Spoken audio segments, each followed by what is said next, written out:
Hello and welcome back to BoneHeads. I really hope you've been enjoying the episodes recently. We had a lot of fun in Dorset. I'm Ben. I'm Hamza. And I'm Eddie. And yeah, we're paleontology students, and this is the podcast where we kind of talk about paleontological developments. And we've got some interesting ones for you this week. It's been a long time coming. This is the first time kind of back in the studio, we can call it. We've missed quite a lot. Yeah, there's been so many developments. A lot of theropods. Yeah, so we've got an action-packed episode for you this week. And I think we'll just jump straight into the main one, which it'll be in the title. It's going to be the title.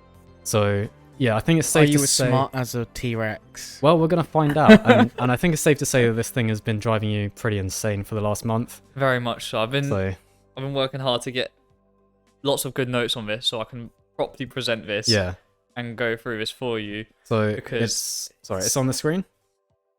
Is it working? Okay, cool. Okay, good. Yeah. Do you wanna tell us what this is about then? Right. So as someone who's not read it yet. Yeah. You're in for a treat. I have been annoying you about it, haven't I?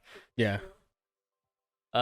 So yeah, the title of this paper is Theropod Dinosaurs Had Primate-like Numbers of Telencephalic Neurons by Susanna Herculano-Houzel. It came out, I was about to say released like a movie. January 2023, and that's quite a bold claim, I'd say. So yeah, starting off, you assume it's got some good evidence behind it, and so she starts off with the introduction with some fair points, to be fair, like saying encephalization quotients, which a lot of people have probably heard about. That's sort of claims like a Troodon had the largest brain compared to its body size. It's basically just like comparing body size to brain size ratio. That's what we've been using probably for the past few decades. And fair enough, she says there are issues with that. Yeah, there's issues with that. It's fair enough. Like, you don't know how much of a brain takes up certain aspects of the endocast. And there's lots of different scaling methods available. And she argues that absolute numbers of neurons in the pallium, so these are the telencephalic neurons. Yeah. So the telencephalic part of the brain is kind of like the main mass, at least in mammal brains. It's like the main part, like more advanced thinking in a way, a more advanced part of the brain. Well, it's sort of related to, so you've got the cerebrum, but then you've got lots of other aspects of the brain, like the I'm blank now. Senses and other stuff like that. Yeah. Okay. Yeah, I was doing some research on what telencephalic meant. Yeah. Not being in neurology. But yeah. Yeah, to be fair, it's quite hard to get grips around this paper for a lot of paleontologists because this is not a field we are well versed in. This is heavily heavy paleobiology at the end. But yeah, she argues that absolute number of neurons in the pallium is the best indicator for cognitive behavior. Now, that's already a bit of a problem in my books because she only cites two papers there, and one of them is her own. And interesting. There's been a lot of criticisms before already of that claim, so we're always starting off a little bit shaky. And yeah, the author has used this method on fossil hominids before and mammals. I saw that. Yeah, it was something to do. Which hominids specifically was it? Just... I'm not sure, but I haven't actually looked at that work, so I'm not gonna. But they've dabbled in that much. Paleontology previously, basically. But then they so the main takeaway for paleontologists from this paper, I think, is the claim that it says it in the abstract, doesn't it? It says in the title. Yeah, but like it says in the title. True, but like Tyrannosaurus specifically had Allosaurus. baboon-like numbers of telencephalic neurons. Which basically makes them super smart, and then goes on to heavily speculate that this could mean they used tools and potentially developed culture, which obviously and predictably sent the paleontological world into a bit of a frenzy. Yeah. So, yeah, how did she come to this conclusion? Yeah, so in terms of her methods, now, so what she first did, she estimated brain mass using CT scans of skulls, and used scaling based on whether they were ectothermic or endothermic. So now, we run into another problem here. This is showing. Yeah, so that's how many neurons and you've got a mass. Yeah. But you run into the problem of, hang on, some of those pterosaurs are classed as ectothermic. What's going on there? Now that is very bizarre. Now, one thing I had to mention was that most of those pterosaurs on that apologies, most of the pterosaurs on that chart are flattened, they're crushed. So how are you properly getting the measurements? Yeah, I mean, to be fair, a lot of it is secondary data as well. She actually, so for the mass, she takes it from Balaenognathus 2013. Hmm. And there's another problem because in 2022, Balaenognathus released another paper re-estimating those brain mass and body masses, and those original ones are overestimates. So those numbers are already skewed Right. to start with. Yeah, the actual method she used with extant animals is it's quite odd. She literally says in the paper, turning their brains to soup, and then counting how many neurons are in that soup. Right. How do you do that with a fossil animal? Well, that's where the scaling comes in, because Yeah. obviously once you've got the equations for how that scales with body mass and mass of a brain, then you can sort of start doing that. But then, so she uses 174 extant sauropsids. So those include birds, testudines, which are turtles, Yeah. Yeah. and crocodiles and all them lot. And that's how she gets sort of graphs like this. So you can see on there you've got non-avian sauropsids, so those are your dinosaurs. You've got pre-KBG birds, and then the rest of that graph, in my eyes, is irrelevant because they're all post-KBG birds, and I feel They've got very derived, very that's the different. problem in my opinion. If you're using anything that's not a ratite, you've gone wrong because all those other birds have evolved flight or secondarily lost it, and they're so much more developed. Like corvids, like we say they're smart, so it's like, oh, you could assume dinosaurs were smart, but they evolved intelligence completely independently of everything else. Building on the corvid point, so things like crows and relatives. One of the criticisms I saw of this in the Twitter thread that we'll come on to later is that corvids, crows have like very different numbers of telencephalic neurons compared to things like baboons. So they've got a lot fewer, but then they do better in certain cognitive exercises like tool use and stuff. So clearly you can kind of see that density of neurons is not the only thing linked to whatever our interpretation of intelligence is. It's very tough word to define as well. Yeah, Really tough. But another point I want to raise from that chart we saw earlier. So she has Diplodocus. So she talks about how Diplodocus had a metabolic rate of an endotherm, but classes it as an ectotherm in terms of its brain mass scaling. Because she argues that endotherms do have more telencephalic neurons and larger brains, which yes, fair enough. We'll go with that. Yeah. We're not going to pretend we know much about neurology. This is just what we've learned from the paper. She says it can also be a reliable predictor of age, brain size or neuron density. Yeah, and at sexual maturity and life expectancy. And this is where many of us go, or you could just count the growth rings. Yeah. Like But was her estimates close to what the growth ring said? Oh, not at all. Not at all. We'll get on to what her actual estimates are, but like, why would you use a proxy for a proxy when you could just cut open the bone and actually count an established method? Yeah, no, this is already stuff that's been worked out a long time ago. Like Carr and Holtz and all the other Tyrannosaur specialists already worked out all this stuff. And then with the pterosaur ectothermy thing again, so what, saying, was it, I remember you saying it's only certain pterosaurs that come out as cold-blooded ectothermy. And then other ones are endothermic or warm-blooded. It's not consistent at all. Yeah, that's very odd. But then we literally have fibrolamellar bone for pterosaurs. Yeah, which is fast-growing bone. Yeah, which like rapidly deposited endothermy. Bone means they grew very fast, which means most likely endothermic. Also, they're like active flyers. Which are there any ectothermic active vertebrate flyers? Vertebrate? Yeah. No, because all you got is the birds and the bats. Yeah, exactly. They're definitely both endotherms. I don't know how you could have a. Yeah, that's just my main issue.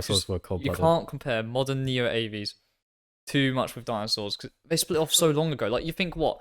You already have Archaeopteryx in the Jurassic. How much independent evolution is already happening in their brains? Yeah. And she doesn't even mention how those neurons relate to senses and function.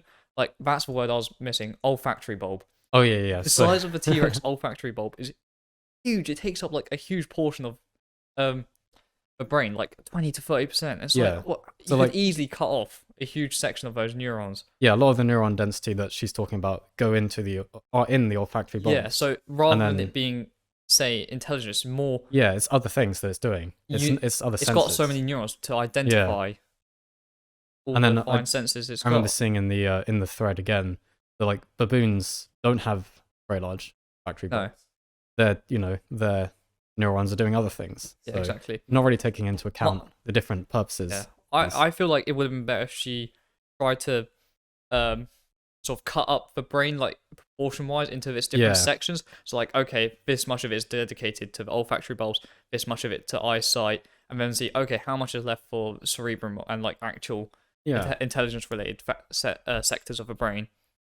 I feel like that might have been a bit better, but that might just be pseudoscience from me. So this might be a bit silly of me, but on the right-hand side, she doesn't mean that's how long an animal she predicts lives, right? Oh yeah. Really? In years. Pterodactylus elegans, Days. Wait, 5 what's- years. that's days? Really? And an iguanodon goes 36. I would have pushed that up. Oh, this was another of the things, wasn't it? That you were talking about how Was the it the juvenile tyrannosaur? Because I remember Tyrannosaurus I remember you raving about me. yeah about this. Tyrannosaurus age estimated at 49. Yeah. One of the oldest one we've got. No, doesn't the, even- the Jane one. I remember Oh, you were yeah, getting yeah, annoyed yeah, about yeah. that, but Yeah, in I'll get to that. due time, yeah. Yeah. There's a lot to cover in this. Yeah. But that's the thing, like animal intelligence in modern observable animals is already highly disputed. Like, oh, what can they do? What is learnt? What is not? What is extinctual? There was a good talk about that. Yeah, at exactly. TaZuCon. So it's like, how can you determine this in an extinct group? Like, Yeah, it's, there's so it's much hard. speculation involved there. That's adding a And whole lot yeah, of I feel like unknowns. a lot of the actual paleontology studies that are used are they're getting older now, and should have used more recent ones. I mean, I know sometimes you can't help it, like if you've had something in the works for a while and then suddenly Yeah. something comes up, but some of this stuff could have been done in time. Yeah. What other notes did I make? Sorry. Could I look at the sauropods on that list? Yeah, go on on. the list. Did she say they Sauropods. could go up to how old? Okay. 29. To be fair, I'm not sure what our osteology is like for. Yeah, I remember. I remember think it was in older juveniles grow books. very quick. Yeah, I Um, mean with dinosaurs generally, don't they? I know sauropods they do it really quickly. Well, we got taught by Dr. Ibrahim about his big 8 exhibition. He mentioned how Yeah. these I think it was Brachiosaurus. Well, they have a baby. Um, Is it Brachiosaurus? Or is Well, it it's baby now classed as Titanosaurus? Giraffe. It was a baby brachiosaurid. Yeah. It was a baby brachiosaurid, but Oh yeah. He's showing us the growth. Yeah. The Yeah, ontology. Yeah. that when they're born, or literally in a mere few months, they're Oh yeah, they're huge. bigger than Yeah. an adult person, Anyway. fully adult grown. Let's go down to the results. See Yeah, what yeah. she actually got out. 'Cause Was to be it- fair, is it her that- figures aren't that bad. I This can't bit, fault them. or- No, keep going down. Further down. That one. Right. Okay. So here's where we come out to T-Rex coming out at 3.3 billion neurons, which she compares to baboons. Bird-like. But you can see where Acro, Allosaurus, and all the others fall on there. And I mean, that's just an insane amount. Like, Yeah. there's a lot of variation and inconsistencies with the base raw dataset. And so, how conflated those numbers are, I do wonder. Yeah, but to be fair, she does mention that the values are overestimates since it assumes the brain fills the whole cranial capacity. Sorry, Right. cavity, which that's fair. I mean, I imagine we'd do the same thing. You with some maths, you gotta make some. Yeah. Anyway. But the error margins seem Bit. quite extreme. Yeah. They're Yeah, saying still having Brachiosaurus. yeah, Brachiosaurus comes out Quite a at lot. 306 million Huh. neurons. I'm confused why I've got What behind Ananguera? yeah, weird. Isn't it Yeah. a lot to kind of just do with overall body size as well, though? Yeah, but Like well, skull that's size. that's the thing. Any brain that come Yeah. above 300 sorry, 300 milliliters would come out as a baboon in level intelligence. Yeah. It's strange. Yeah, and that's another problem. Like comparing it to other species, like you can't compare it to a mammal today because that's just conflating. Like, fair enough, it's one thing saying how many neurons it had, but then saying this means it was as smart as this. Yeah, It's and I very mean, speculative. mammals have very different brain structures. Why to did Yeah. she put? Even birds, yeah, Why Yeah. did she put an Anguara as bird-like? based on her endothermy and neuronal scaling. Yeah. But also she predicts T-Rex could live as long as 49 and will sexually mature at 4/5. Now there's a lot of problems with this because the oldest T-Rex we've got is about 28 or something. I think I believe it's Sue. Yeah. Sue's still the oldest one, but that doesn't even hit 30 now. They probably did live till 30, but 49 is pushing it, especially when we don't have evidence for that. And sexual maturity at 4/5. Well, we have the growth curves for T-Rex, and even Jane, a specimen that is around 11 to 13, is not sexually mature yet. So Yeah. those are horribly wrong.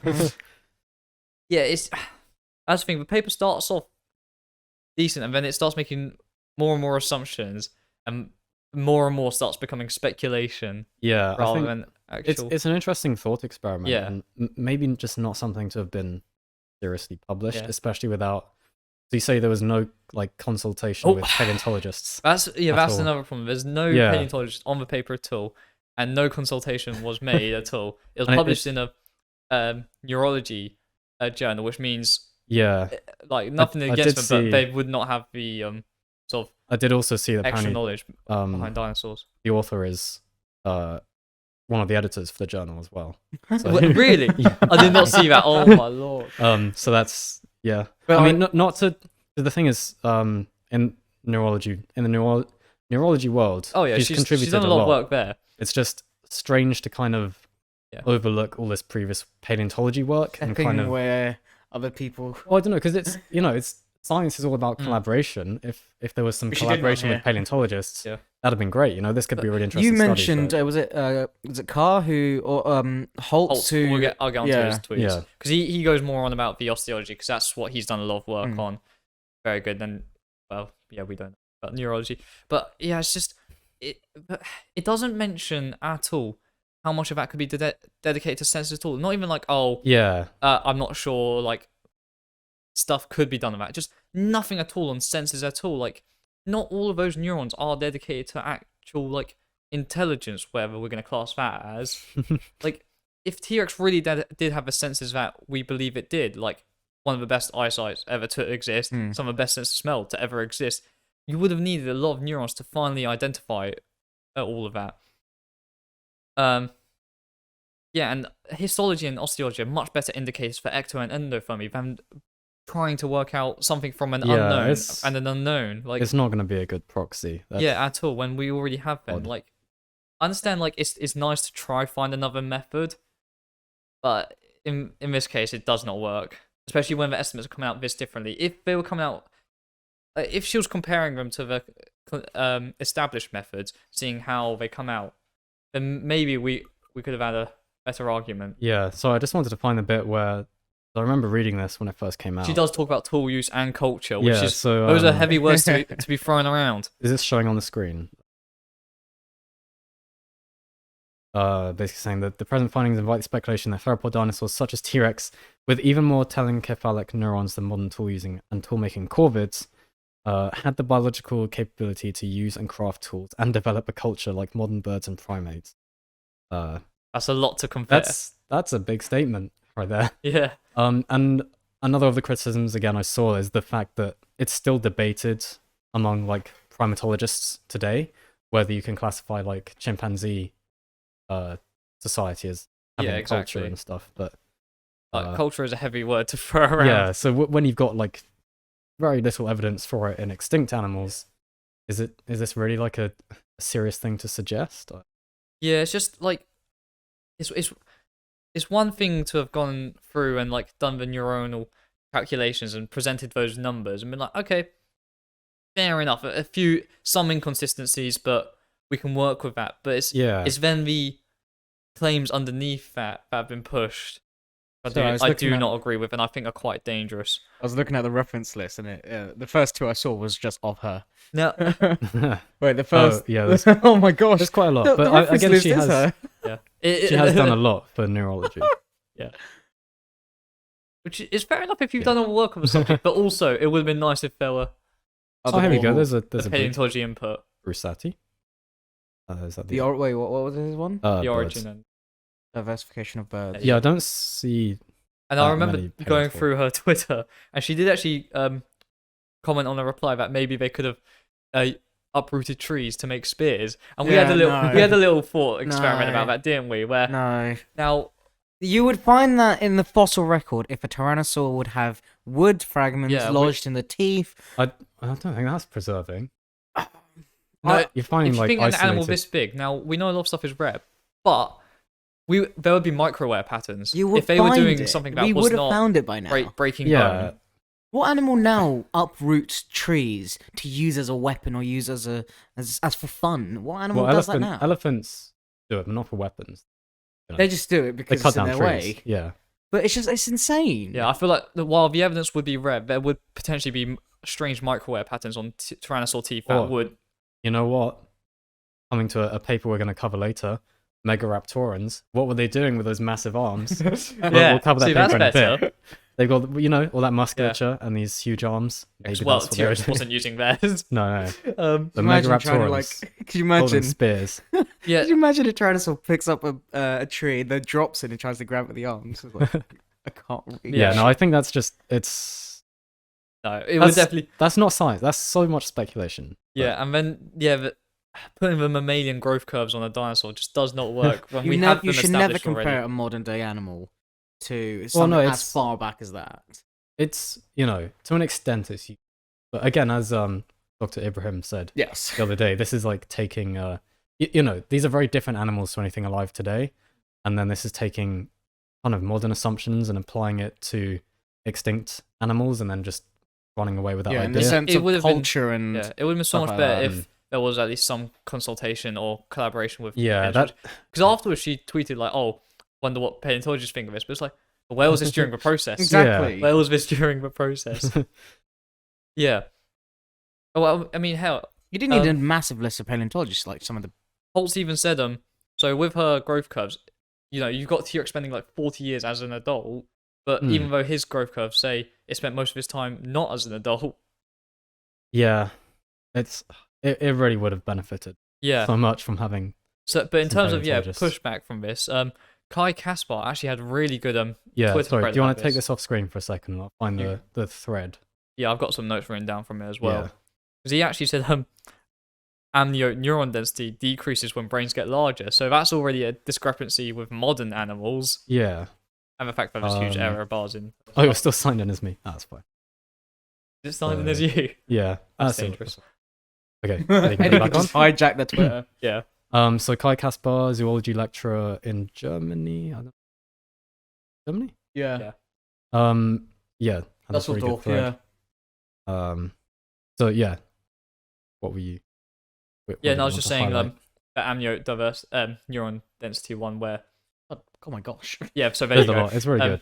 Where brains get larger. So I mean that's why whales haven't made it to the moon 30 million years ago. Yeah. Oh, it's that comment. Yeah, I Um, did see some good comments about it.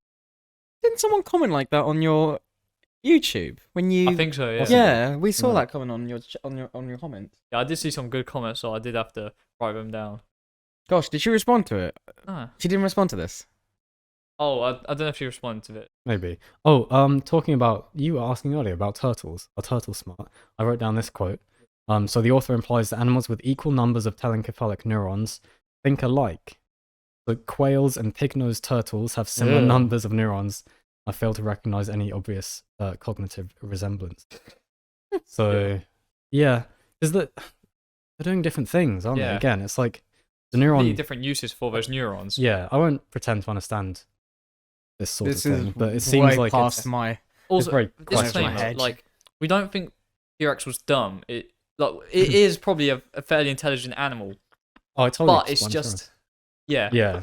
the claims about tool use and culture are quite heavy terms to throw around Yeah. for an extinct animal. And we do have to be quite conservative with some of this stuff. I'm surprised she didn't put the Spinosaurs in. We got some really good skull material Spinosaurus. Do we have an endocast? There's one coming out soon. Are you supposed to say that? Yeah, you're supposed to know that. Cut that. Do we have to cut that? I don't know. Dave's, Oh, it's fine, it's Dave's fine. blurted It's fine, it it's fine. out. Okay, it's fine. It's probably all good. Anyway. The thing is, though, No, we no have more details, baryonyx. it's fine. Oh no, we do have endocasts. Of Ceratosuchops Ceratosuchops and Reparvinator. We have endocasts. of them. Okay, we're good. Okay, yeah, published. Yeah. It's been published. It's fine. Has it? Also, he does know Yeah. the brain morphology of T-Rex is actually more similar to crocs and birds, which are not mentioned Yeah, in I the saw paper that as well. at all. There was. Yeah, just that's Oh enough. my gosh, how much time did this person have? Probably not a lot. Yeah, it's just that's the problem with a paper. Like a lot of papers will critically go through their study, and they will say, "Oh, we weren't able to do this. We couldn't do this. There's this that could be done in the future," and none of that is just done in this paper at all. Yeah. It just does not discuss those uncertainties at all, and that's a major problem. Yeah, here's one of the other things I mentioned earlier about how, corvids have fewer of the neurons than baboons, but they can have more tool behavior than they do. So there's clearly other things involved, surely. Yeah. Yeah, this has gone over my head. But Too Yeah. smart for me. or is it? But sorry, I found that really funny. It was fun. It's trending. Yeah, we're going to talk about that in a minute.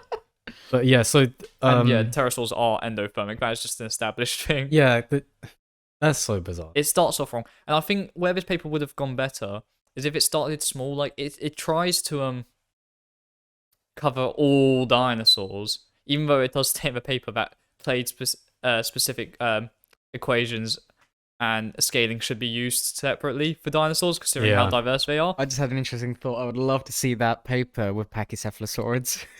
Could you imagine? Oh, yeah. That would That'd be be great. brilliant. Yeah. But it's just it would have been better to have started smaller, maybe on like a Troodontids or dromaeosaurs in general, something maybe even Megaraptoran, something small, closer that bird lineage. I would have published separate papers for different clades. Yeah, you so could have like, easier made like loads of papers on this. theropods, Milk it. sauropods, ornithopods. Yeah. I would have done separately. Why'd you just clump them all I don't together? know. Yeah. It would, I just- it would have been easier to have done the smallest set group, and it seems she was very much focused on pushing T-Rex forwards as Yeah, I mean that's smart from a science communication standpoint. yeah. But then weird that T-Rex seems to have been like the main focus, and Yeah, Oh, like you T-Rex make- is you super Troodontids smart, aren't could even have mentioned in used- this at all. Yeah, you make a Are very they good not? point because Right. she Oh. put Tyrannosaurus and Allosaurus, but in between Tyrannosaurus and Allosaurus was Acrocanthosaurus. Yeah. But how many people know that much about Acrocanthosaurus? It's practically only the paleontological community that knows it. I know. Is that enough for this paper? I think so. Yeah, I know you've been thinking about it far too Yeah, much over the I'll last. find this off my chest. He It's- was thinking about it all the way, it's just- endorse it as well. Yeah, Yeah. I've been making that because it's like it's one of those things that could quite quickly take hold of pop culture and stuff, and it's one of those things that will like we could Yeah. be 30 years down the line still lecturing, and someone brings it up. It's like, oh no. If someone said that, if I was at a lecture, I would just be like, the door's here, out. Yeah. I'm trying to find the. Luckily, there exact has been a point. lot of a back like I pushback hope- on this and put A pushback. rebuttal should be in works. Oh, they'll definitely. Oh, actually, I don't know if there will be one. There might be. I don't know anyone. But at the Yeah. end of the day, we don't want to like attack No. the No. scientists No, we're who not work on attacking this. It's the just our authors, thoughts just- and ideas of what. Very critically. Yes. This is what I was analysing trying to this. find. So again, saying that there's as you were Even saying, there's a chance that Guys. this could become the new EQ. exactly. Encephalization quotient, where it's like, oh yeah, relative brain size to body size, the definition of how smart an animal is when there's a lot more happening than that. No, to be So- fair, a lot of people have been covering, like on YouTube, have been covering this quite critically, Yeah. and very intelligently. Unlike, That's good. So yeah, I hope it doesn't take hold. I mean, maybe they'll refine it and we'll get a more robust study out of it one day. But I was just Yeah, who reading knows? that I don't know the if there's too much. to- iguanodons are smarter than crows. in her study. Anyway. It's just about the yeah. Okay, that's probably enough for this. Do you want to take this off a second? That's enough of T-Rex, I think. For now. Hang on for now. For now. But We'll another be of the back really later. really cool discoveries in the last month. No, Last not week? even last month. It was last like A week, week 21st ago. week and a of half. January. Yeah. Do you want to put this on screen? We have this amazing new pterosaur called Balaenognathus. Balaenognathus. We've had the correct pronunciation given to us by the lead author. I There still is wasn't going to go for it. David M. Martill. We will be seeing the specimen in May. Are we? We're actually going to visit it. Where That's we so will be cool. seeing the specimen. Where is it? I tried to find the location, but our professors had confirmed we all might be seeing it. Okay. So cool. So here it is. This Here's has the, to be the most beautiful pterosaur prepared, discovered Ooh. ever. It is. Oh yeah. Look Look at at that. The only thing they're missing is the manus and the carpals in and one the hand. pteroid bones. Yeah. Martill said. So I think best way to kind of introduce this. So it's the new filter feeding pterosaur, member of a group called Tenochasmatids. I still am never sure if that's how you pronounce Yeah, it. it's With a silent Tenochasmatids. C. Yeah, it's odd why they've put it there, but Tenochasmatids. But yeah, so from Germany, from the late Kimmeridgian. Yes. Yes. Meridian. And discovered in is it the Solnhofen Formation? No, I don't know exactly, but they mentioned something Jura. It's for Wattendorf laminated limestone That's in it. Solnhofen. Right. But what I love more is that they were actually not looking for this. This was by accident. Yeah. yeah. They were originally trying to look for a crocodilomorph. I feel like that happens a lot in places like Solnhofen, where like there's so much stuff that you end like, when you go to find one thing, you end up finding. Yeah, more. exactly. So they were originally trying to find a crocodilomorph, and then they stumbled across Balaenognathus. Yeah. But it's You're gonna so, come for that, aren't you? the most distinctive thing is all of these, so like 480 teeth they write all up Yeah. and down the jaws, and then yeah. the jaws kind of open out into this funnel shape, this triangular shape here. And so the idea is that it was a filter feeder and would like either physically force a current into its jaws, or it would like sit downstream, let the current go into it. It could actually actively create a Yeah. current. What I think- I love think is, sorry, I was going to say the figures. They actually show the Oh, tongue yeah. on the we'll side. we'll show that in a minute. But I think the best way to actually explain all of this is to cut to the interview we did with lead author Dave I Martill. thought you were going to get me to do the posture. Posture. Oh, well, we Posture. can have that in a second. So yeah, we interviewed our professor Dave Martill last week, 2 weeks ago. About a week, 2 weeks ago. 2 weeks yeah. ago, yeah. And we showed a part of that in 7 Days of Science. But here is now for you the full interview featuring more questions. So let's play that. Welcome to this interview with Professor Dave Martill, lead author of this new pterosaur paper. And we just have quite a few questions for you about this amazing new species that you've described. So how did you first come across this specimen? I very first saw photographs of the specimen when I was taking Portsmouth students on a field trip to Germany. And I have a friend, Helmut Tischlinger, who I've worked with for many years. And I was at his house one evening while the students were down at the pub. And he showed me some photographs of an absolutely wonderful new pterosaur. And at that time it was under wraps. I was just delighted to be able to see it, but I was told to keep it a massive secret and in fact pretend I hadn't seen it. Absolutely gorgeous. And then a couple of years passed and I got invited to work on it, which was an absolute delight because, believe me, this is one of the most wonderfully preserved pterosaurs I've ever seen in 30 years of studying these things. And of course I jumped at the opportunity and straight away went over to Germany to work on this thing and visit the locality where it came from and get stuck in. Yeah, so Balaenognathus, is that how you pronounce it? Balaenognathus, yeah. The baleine is from a baleen whale, so the name effectively means whale jaw, and the reason that we named it after a whale jaw is because it has an array of very, very fine teeth that formed a filter along the whole length of the jaw, much in the way as the baleen plates of the big cetaceans form a filter when they're feeding in the oceans. So that's what we named it after. Brings off to the next question. The point I was going to ask is how exactly would the animal get its food in? It's quite clear that it was taking in water rich in very, very fine food particles and somehow filtering out over the teeth.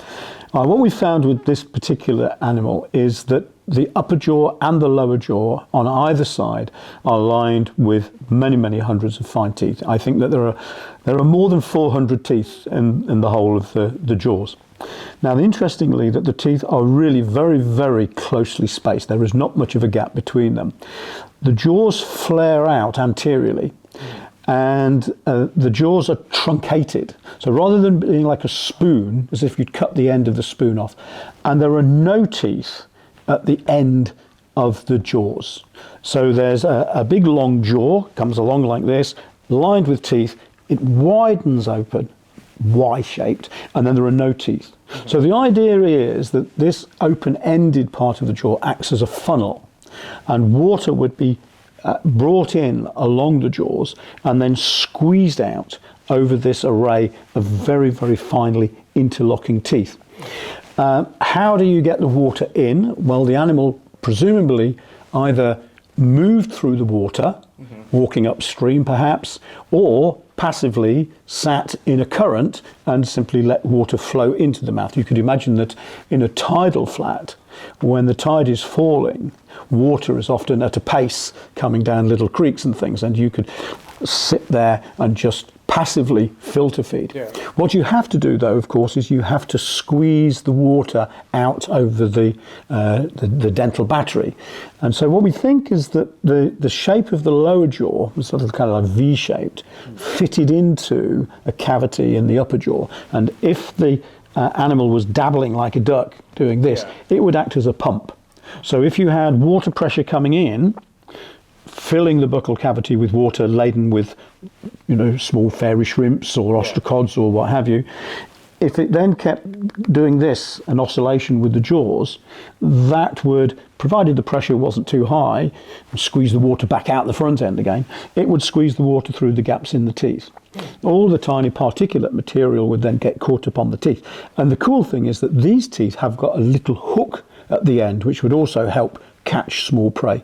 And then it just needs a big lick with the tongue, and back down the gullet goes the food material. Well, that's a brilliant point, because literally the next question was what are the hooked ends of the tooth for, but that was a brilliant point. Well, that's what we think, but I mean, these are unique. I mean, pterosaur teeth are usually fairly simple. These are from an ornithocheirid from the Cretaceous, but effectively the majority of Jurassic and Cretaceous pterosaur teeth look a little bit like this. There's a little bit of variation. Some are more triangular, but effectively they look like this, and the one thing they don't have is a hook at the end. In fact, it's very rare across the whole of the animal kingdom to find a hook on the end of a tooth. The nearest thing we could find when we were looking across the whole range of animals was crab-eater seals. They have a hook on the ends of some of the lobes, but their teeth are completely different. They certainly don't look like long, slender things like these. So they are a bit of a mystery, and it's probably time that we actually did some modelling to see how they would perform as filters.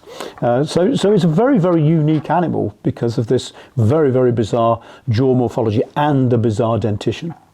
So there's definitely some future research. Oh, there's plenty of future research on this animal. I mean, all we've done at the moment is we've speculated on its feeding mechanism, and we've done a description of its osteology, and we've tried to fit it into the grand scheme of pterosaur phylogeny.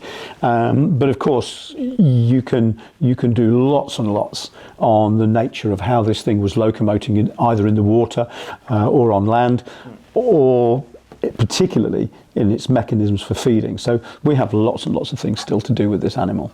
Yeah, you also looked at the wing proportions we saw.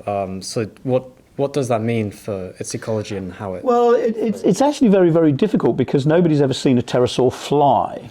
And wing proportions, of course, the fact that there are differences in the wing proportions suggests some subtleties in the difference in the way that they are flying. There may be long-distance flyers, there may be fast flyers, burst flyers. And at the moment, because the pterosaur wing cannot be compared with anything extant, or indeed extinct that's not a pterosaur, it's very, very difficult to model it. The best thing that we can hope to do is perhaps actually build some wings and put them in wind tunnels and see how they respond. But not very many people are doing that sort of work at the moment. So yes, this animal does differ a little bit, but not so remarkably that you think, well, this has got a completely aberrant style of flight. But yes, you're right to point that out, that there are some differences there. But I'm not sure that we attach too much import to that at the moment. Yeah. If you look at birds, you'll see lots and lots of different flight styles.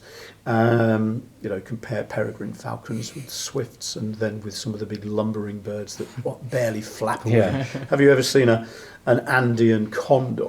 I mean, they travel tens of kilometres and they never flap a wing. Whereas a swift very rarely flaps. You just see these little tweaks that they do, and then there's the starling, which is flying like a fighter jet, but its wings are flapping up and down.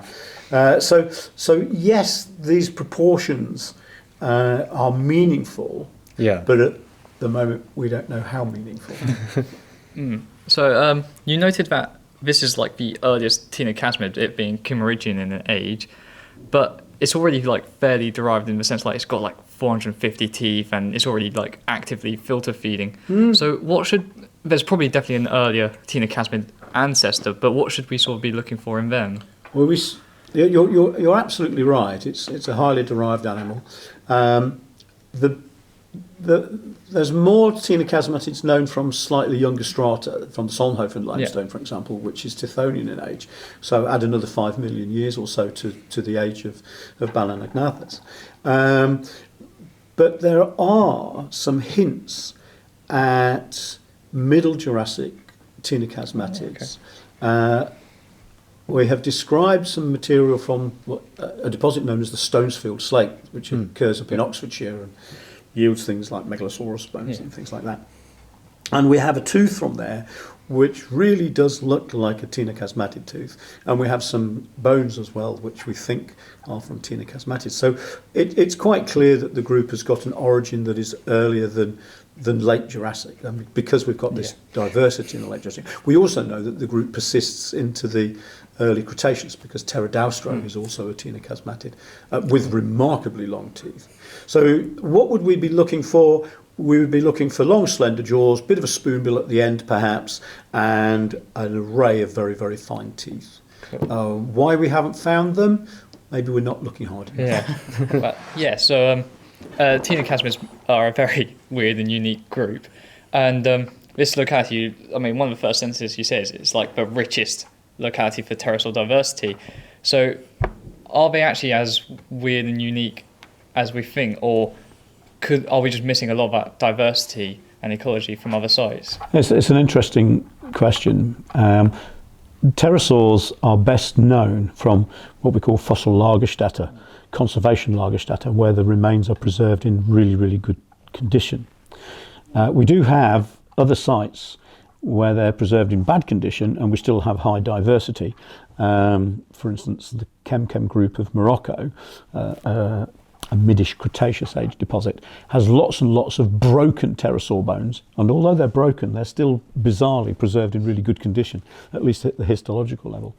And we have lots and lots of clues that there is some really good diversity there, but just from beak fragments. And some of the differences are quite subtle. When we look at Solnhofen limestone and the limestone that Balaenognathus has come from, we see complete skeletons, skulls that are complete. We can sometimes see soft tissue preservation, and we realise that there's a lot of diversity, morphological diversity in dentition, in skull shape, in the forms of head crests and things like that, but with fairly conservative bodies and wings. The differences there are much more subtle. So there's kind of this pterosaurian body plan, which is a little bit of variation, but not a whole heap. And then it's all singing and dancing when it comes to the neck and to the skull. And it's like, if you mess with the body and the wings, you fall out of the sky. So there's some very strict parameters which you've got to stay within if you're going to be volant. But you can mess around with the head. And as the head is the feeding end, the more you mess around with it, the more likely you are to come up with new feeding mechanisms. And so the great thing about that part of the world, Bavaria, these beautiful laminated limestones with excellent preservation, we find pterosaurs with the skull. And that's where we see where all these differences are. We see short-skulled forms, long-skulled forms. We see short-necked forms. We see long-necked forms. I strongly suspect that wherever we go, we would find great diversity if we had a Lagerstätte. So, for example, in China, in the Yixiang Formation, we see beautiful preservation and we see an amazing amount of diversity. If we go to Brazil and we look at the Crato Formation, the Santana Formation, we get the same thing. There are other deposits where pterosaurs turn up, maybe lots and lots of specimens, but with only one species. And what you have there is probably a little snapshot of one tiny little area. If you go to an estuary in the UK and you do some bird watching there, you will find that the egrets are at one end, the godwits are to another, and the shelduck are on another area, and they have their preferences. If you can average out the assemblage and put a little bit of everything in one place, you end up with a Solnhofen type situation where you've preserved a few of everything and you reflect that high diversity. But if you were to go and take a snapshot of one particular little biotope in a great big estuary, you might think that it was dominated by shelduck and nothing else.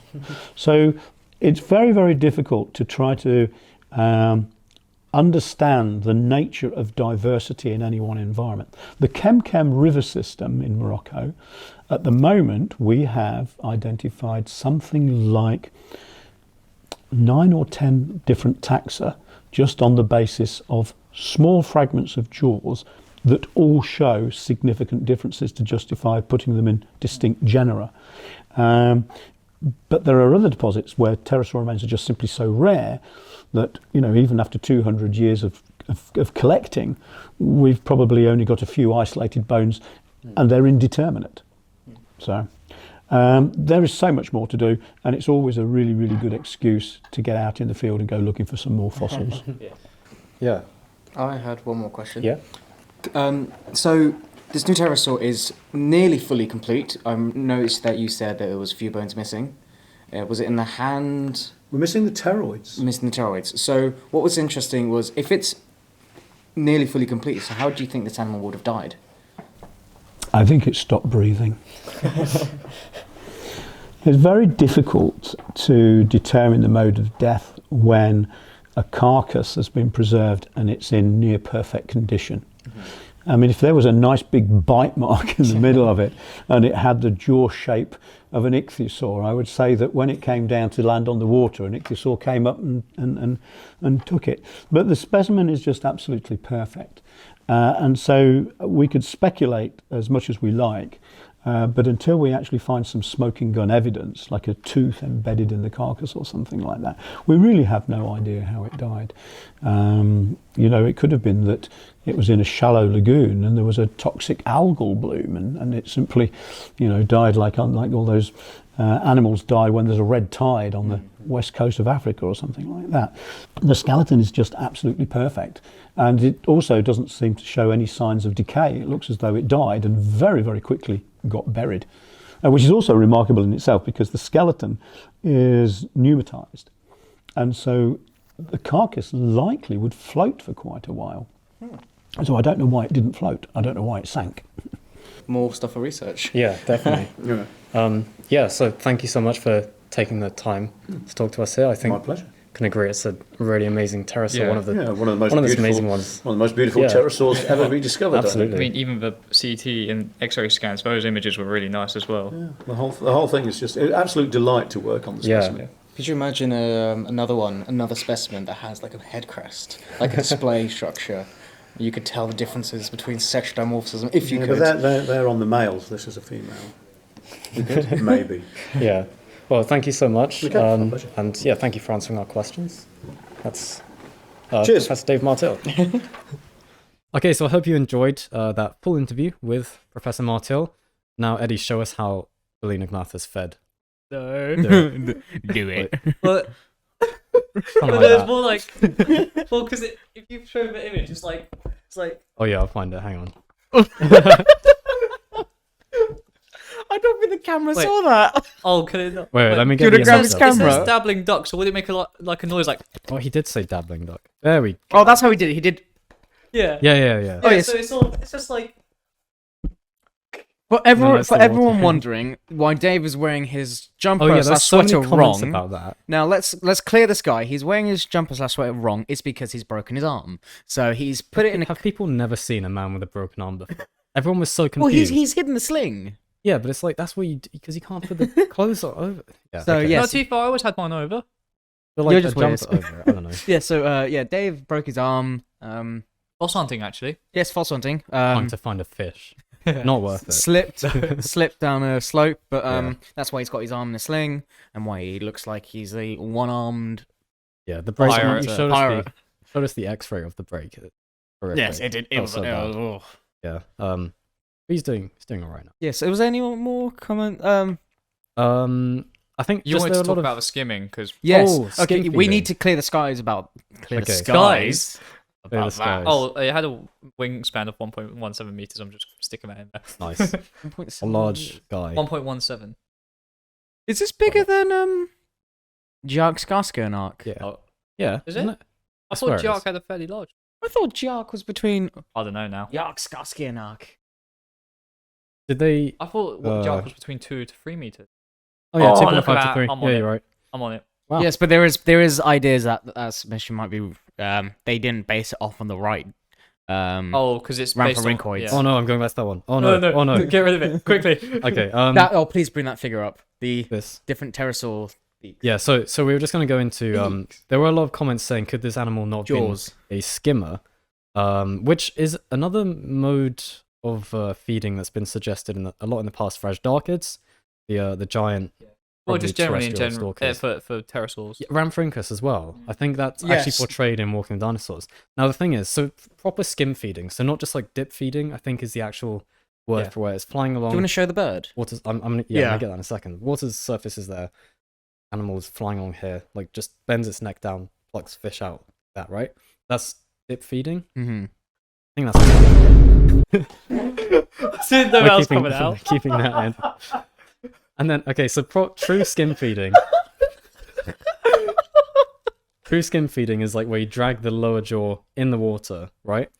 And now everyone's like, oh yeah, could that not be a thing for pterosaurs? First of all, he's so distracted by that. I didn't know that was coming. His reaction.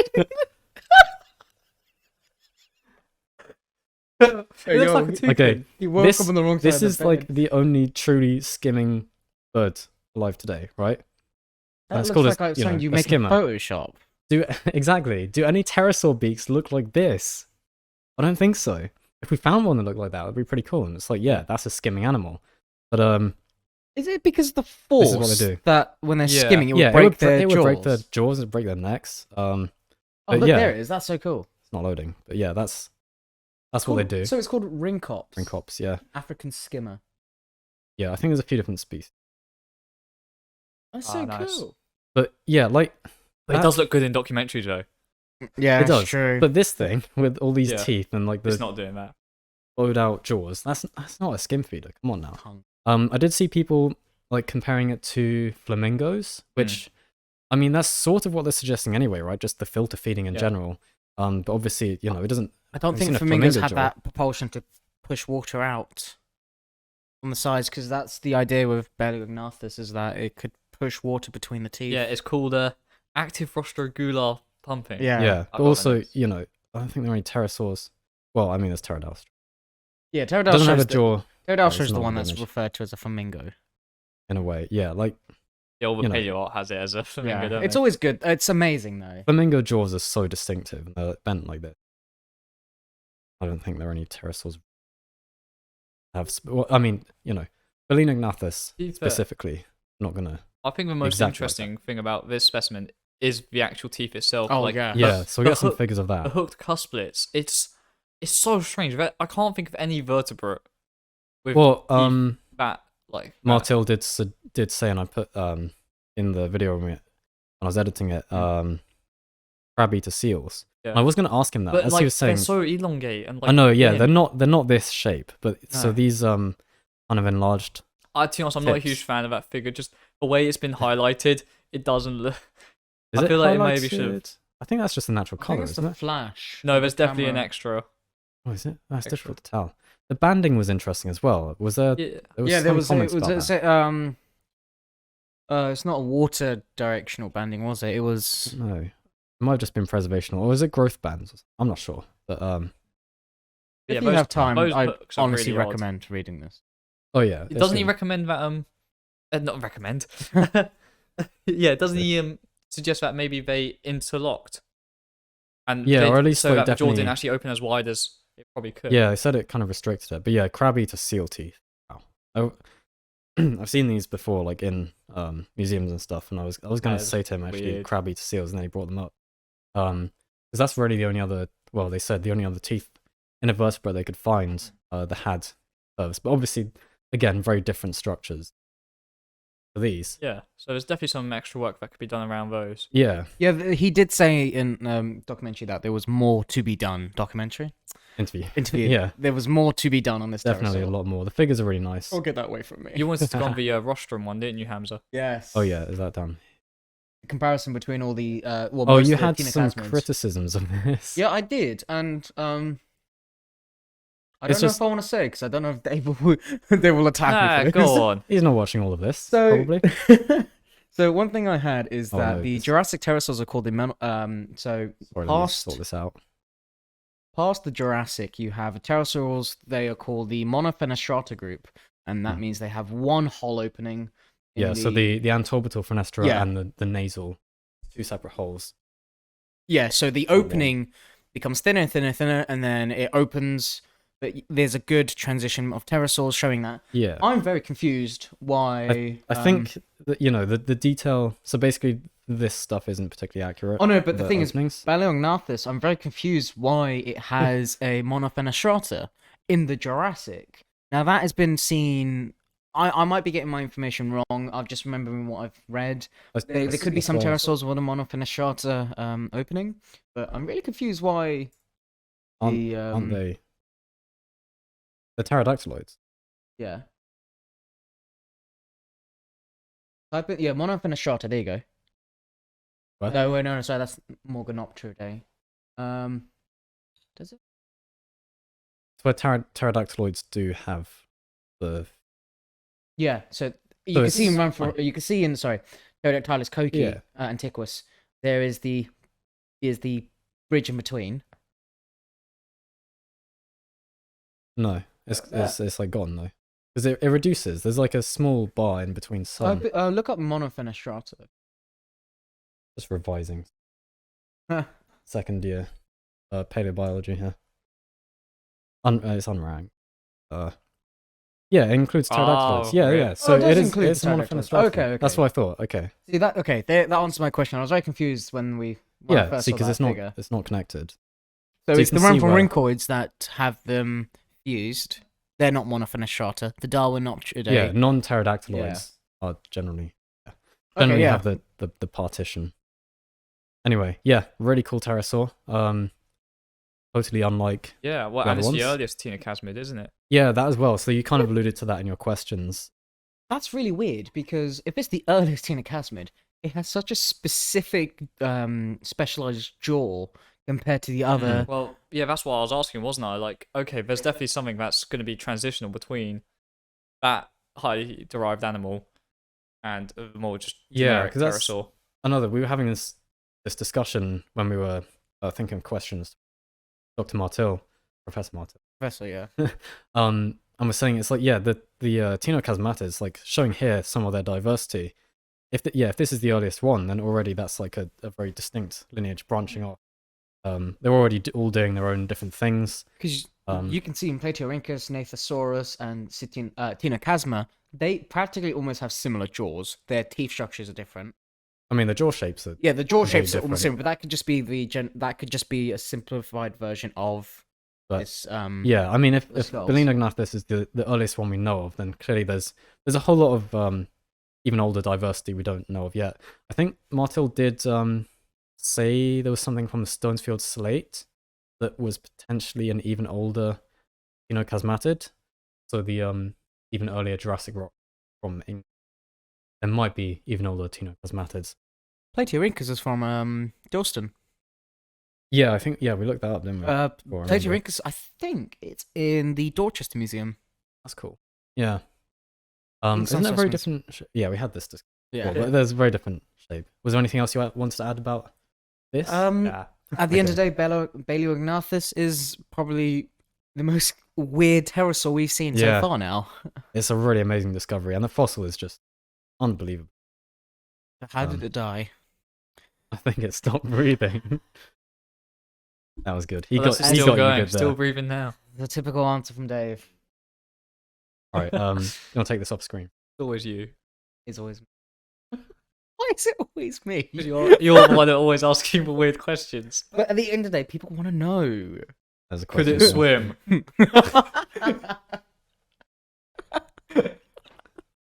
It's still going. Okay. So here's another very interesting paper that Oh, this is another one of me. I was going to say, so, it's not me yet. I saw you taking notes on this, and so I think we only need to cover this briefly, but it's quite Yeah. interesting. Do you want to put this on? 1 second. Megaraptorans. Everyone loves Megaraptorans. No one truly knows what they are. Yeah. Or do we? Maybe Well, we do so now. far they're currently Tyrannosauroids, but we'll see. Yeah. But not for long. Anyway, yeah. So this is just a really cool paper going over the musculature of the pectoral girdle. Sorry, can you take it off? We need to sign in. Oh, do you want to swoop?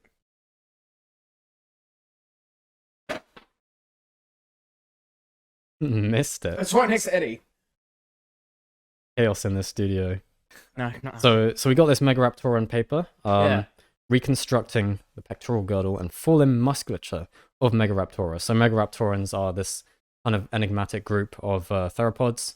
Been known about for quite a while, and then there's a lot of discussion and debate about what they might be. So like Silurisaurians, or are they some kind of Allosauroid. allosauroids? Yeah, but and generally now, it's Tyrannosauroids. yeah.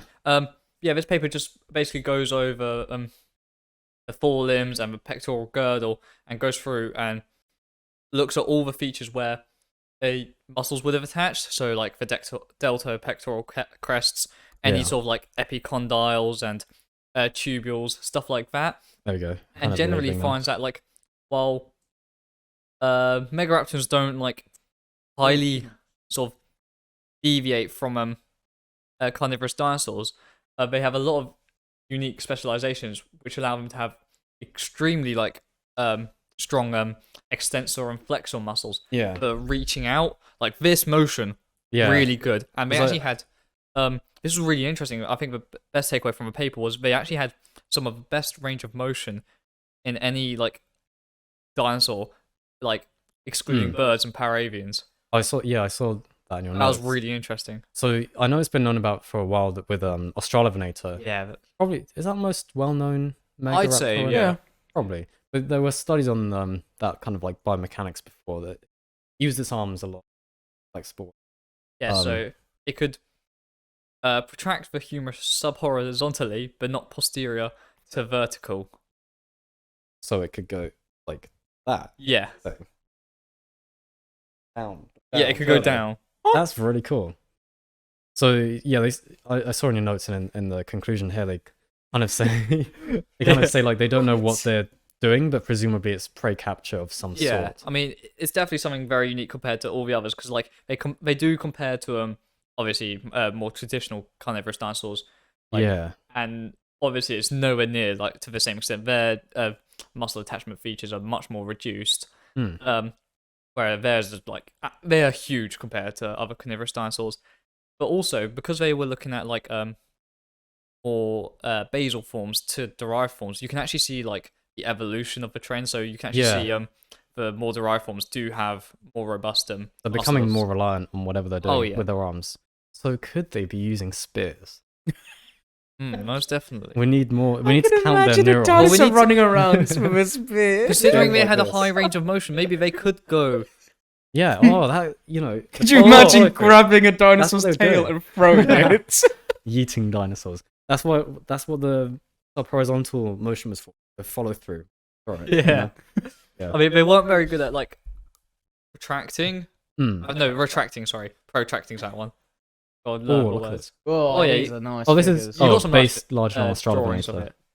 There was something else. Oh yes, I just had the point to say that. So if I am fairly convinced by the argument that Megaraptorans are Tyrannosauroids. I think that is largely accepted now. It's interesting then that the Megaraptorans went down this route, like enlarging their arms when other Tyrannosaurs Tyrannosaurids famously reduced them. So they're like very arm dependent, and then the Tyrannosaurids were the opposite. So Oh, they mentioned the Interesting. dinosaur. Yeah, they do talk about them, and that they do like compared to other theropods. That Therosaurs do have like stronger muscles in their pectoral, Yeah. but nothing like. no, because like is- I know when they described parody Therizinosaurus last year, the new one from Japan. Japan one, yeah. Very fragmentary Therizinosaur, but Yeah. they had one of the claws, and they did like comparisons to other Therizinosaurs, did some muscle reconstruction, and they found that they weren't like obviously not as strong as Megaraptorans, but they were probably using their claws just for pulling down vegetation, not for defense and stuff. I think they compared them to sloths.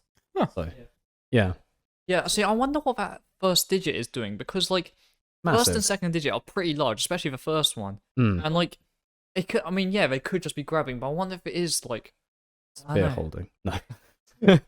Yeah, like it'd be cool to stabbing or have, doing something with it. It'd be interesting to do some FEA with them now, because yeah. I mean, luckily with Megaraptorans, it's the forelimbs that are preserved. I mean, to be fair, I doubt we'd even be able to identify what they are if we Did didn't we have have them a then. forelimb Yeah. of Mipe? Mipe. No, think we had I don't think there is. I was looking it up earlier. So Mipe is There the might be a little bit of a pectoral It's the- girdle, but is I know it there's some Argentinian? yes. Why with the insects? No. So It's not it's an the insect called largest Mipe, it's is the there? largest Megaraptoran and see- the most recently there's, named, right? there's a bit of a So it seems like coracoid. It looks. coracoid, but not really. Yeah. Which is a shame, but I mean, to be fair, yeah, most of you identify Megaraptorans through their arms. yeah. The other day, it's a Spinosaur. 'cause But no one knows. it's quite lucky that we even though we don't know that much about them, we can sort of know this about them. Yeah. Yeah, pretty interesting. It is pretty cool. I mean, and just on a side note, they do mention that Balaenognathus actually do have very large coracoidal plates, so maybe they could do a little. Prehistoric planet was accurate after all. I'll take this off screen for a second again. So kind of just to break it up a little bit. Do you remember at the beginning of this year, we went for a little fossil hunt on the island. Briefly. Yeah, Didn't really find anything. I remember. But, I thought we recorded some stuff there. So it was me, you, and Amelia, who also came with us to Dorset. you you're still you home. weren't back yet. Oh, Yeah, I we just wasn't. went by ourselves. But yeah, I thought we'd just throw that in now. I'll remember to edit this in later. Yeah, we just went to Yaveland Did we on the Isle find of Wight. much? You found something. I Oh think? yeah, no, I found quite a bit. Oh yes, Yeah. I found what we actually do think now. It's a Spinosaur tooth in the Vectis. Oh, that was really nice looking. I got that. I got We'll add some photos of it. Yeah, Just to- I'll send some yeah. photos.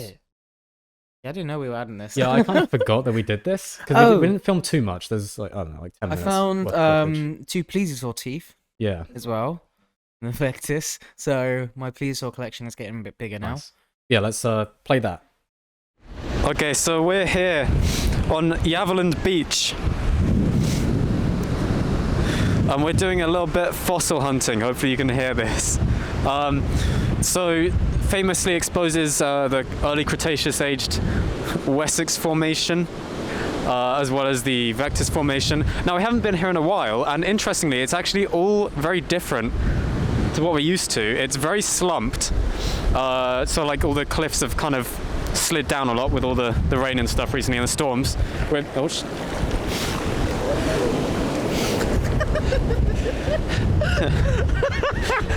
The perils of fossil hunting. It's not too bad here with the tides, actually. I was going to mention quickly, all the red is predominantly Wessex, and we're not finding any plant debris beds here yet. So this is the top band of the Wessex Formation. Further down, when we get to the grey rocks over there, we'll get to the lowest member of the Vectis Formation, and then further on we'll go through time. Yeah, we'll see what we can find, keep you updated, so hope you enjoy this.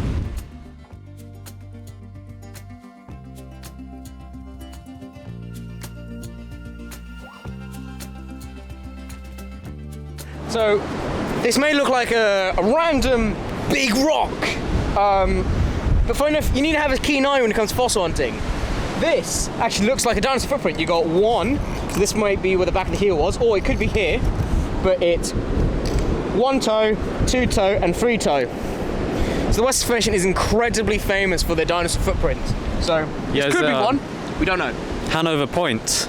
Yes. Well, different coastline to where we are, but there's some amazing iguanodont ones. Yeah, footprints just covered in seaweed as well, so they're all green. It's quite cool.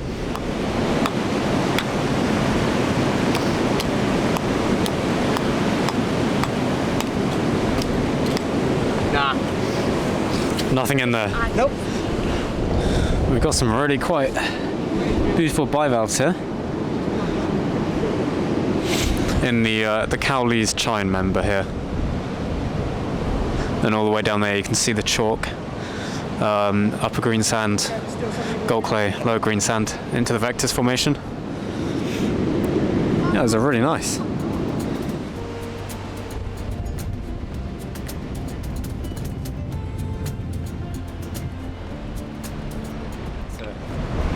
Back in the Shepherd's Chine member, which you might recall from our Shark Week video. That was fun. And so it's just this very hard rock you gotta smash to get anything out of. But oh yeah, do you want to show you what you found? So we have what looks like a cephalic, one of the head spines of a hybridon. Mainly the males would have them. The reason I don't know, probably they found one with ones and ones without, so don't attack me. But Yeah. then you've got shark tooth there. Then you've got some shark fin spines, and it looks Yeah, like that's a a really picnodon nice jaw. Yeah, the jaw is really nice. So it's a kind of fish jaw. And then the shark fin spine there. It's very nice. So you can see preserved here in the Vectis. Looks like a lot of very shiny fish scales. There's quite a nice one there, if it focuses. There it is, yeah.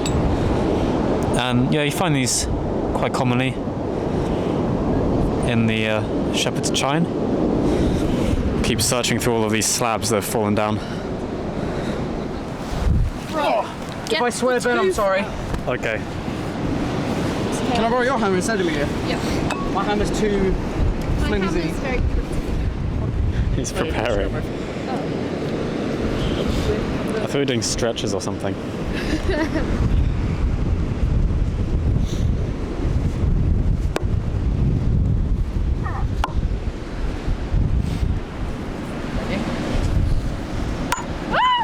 sorry. Just breaking the entire rock down.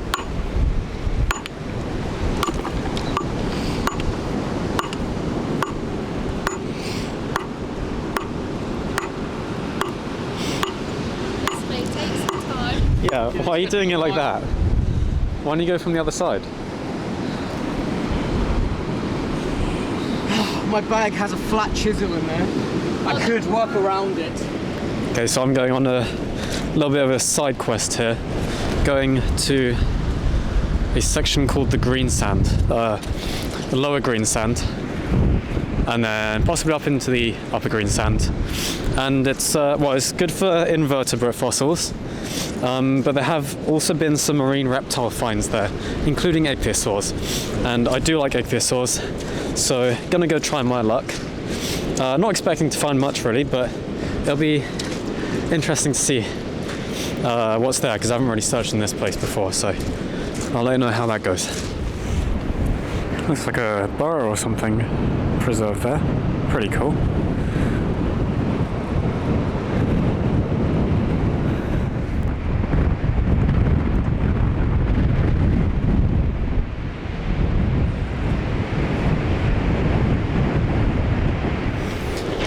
made it all the way up to the chalk, or where the chalk starts, and then here you can see the upper green sand.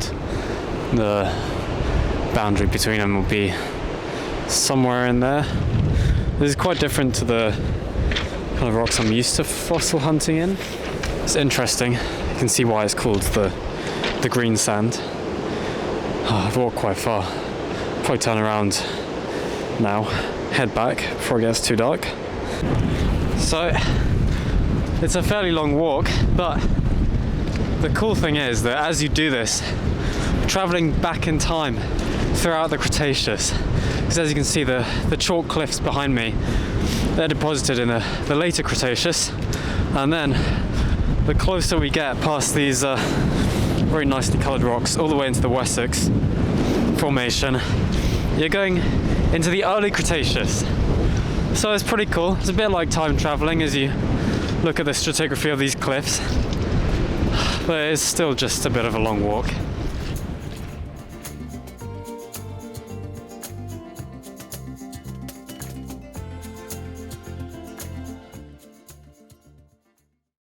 Hope you enjoyed watching that little excursion. Just to, as we're talking about our fossil hunting expeditions, how did you all find Dorset? Did you enjoy that? I liked it. Yeah, a lot. it was really good. Yeah. One thing I find really funny is where we would find the ichthyosaur remains. I follow someone on social media, and he's found more ichthyosaur vets where we found them, and I really think That hurts me Actually, inside. that's mine. I I got 3 of them. I got Send them over. 4. I got Yeah, one. no, but 3 fused. I got 4.5. Or is it 4? I can't remember. I got the half one. Oh, yeah. So I really think because they had the same calcite growth in the centrum, I think they might be from the similar Well, I ichthyosaur. don't know. I think Well, it's it might just probably be for preservation. yeah. I think it's just got a common But preservation thing. it's yeah. such a good site. Definitely Yeah. recommend visiting if you Yeah. can. Monmouth Beach, that is, to the Yeah. to the right. west. Lyme Regis. Yeah. Yeah, depends which way you're facing, Hamza. Yeah, I just realised what Yeah. I said. Am I right? Are you alright? Looking He's out not to looking out sea. into the ocean. It's to the right. But yeah, no, it was really fun. We found Oh, yeah. a lot of marine reptile stuff. We need to go back when it's better tides. We didn't really have much choice about the days we were going to go, but the tides To be kind fair, of. weather was pretty good, I'd say. Well, I know except the when it snow- snowed. Oh but no, it's that was fun. lovely. That was It's fun. That was lovely. But overall, like, considering it was January, Yeah, no, it could have been a lot we'll worse. take it, yeah. And it's good that there were storms before we got there, but not a while. Apparently there were storms when we left as well. So Yeah. We got to go So back. pretty lucky then. So to be one fair. thing we should. Well, no, I'll discuss it later. But No, it was nice finding the all the prioritized ammonites. Like we got so many they were so easy to Oh, find. yeah. oh It's yeah, I in got the my parrot ammonites been patches. prepping out recently. Oh yeah. Uh, Oh, have you got the footage? Don't think okay. I'm allowed to yet. Yeah, Oh. we're not allowed to. Not Oh. yet. He said he's going to see if he can ask about it, but Okay. no. Alright, I'll look. All right. But yeah, no, I mean, that's the first time I'd properly been fossil hunting since I collected my shark teeth. So Yeah. that was an amazing experience. And yeah, just going down there. Yeah, and the fun. place we Always stayed, in the field. Yeah, we'll definitely do more trips like that. Oh yeah, seeing as Um, you guys loved it as well. Yeah. And it was nice going to the museum. Oh, sadly, the other museum we wanted to visit was closed until like midway through this month. Oh, Um, speaking about museums, this is a perfect way to bring in Turnersuchus. Oh, yeah? Yes. So Yes. Go while on. we were there, we saw a very interesting crocodile. You add in the pictures we actually took of it. Yeah, there was some. I got some really nice there were photos. some photos, and then it's in the Turnersuchus- last episode. It's the Marianning episode. Yeah, so Turnersuchus hingley. Okay, so you can switch back to this now. I think it's so funny how you take pictures. I know it makes sense, but it looks so funny when you do it. Well, when I just put it on the glass. Yeah. Because the glare is Yeah, so no, bad. it is Nice. smart, but it does look funny. Oh, we're doing this in Germany. Oh yeah. Should we face talk against about a that? glass. should Not yet. probably- Not yet. Well, we can say that We could be like, here, we're going to Germany, but in the We've already next, in the said next we're few going to months, Germany. Germany. did. I And don't know we- why you're acting. we'll be filming a lot while we're there. Hopefully. So it is. You're talking about the crocodile? Yeah. Yeah. It's crocodile time. Not true crocodile. No. So Here it this is. is Turnersuchus hingley. It is in the Lyme Regis Museum, Yeah, as and it mentioned was in the. revealed by Dean Lodmack. Yes. last year. So this is a. It may look like just a scraps of bones and some in The some birds are blocks. quite nice. I like but- them. This is really important because this is a Pliensbachian That's very early Jurassic. Yeah, early very Jurassic, early. and So this croc they think might be a ghost lineage going back into the Triassic. So probably around the same time as the Pseudotsuchians. So this is weird. You got Pseudotsuchians controlling the land because so there was I remember there was a study a while back saying that the Pseudotsuchians kept everything from getting big. They ruled the Triassic practically.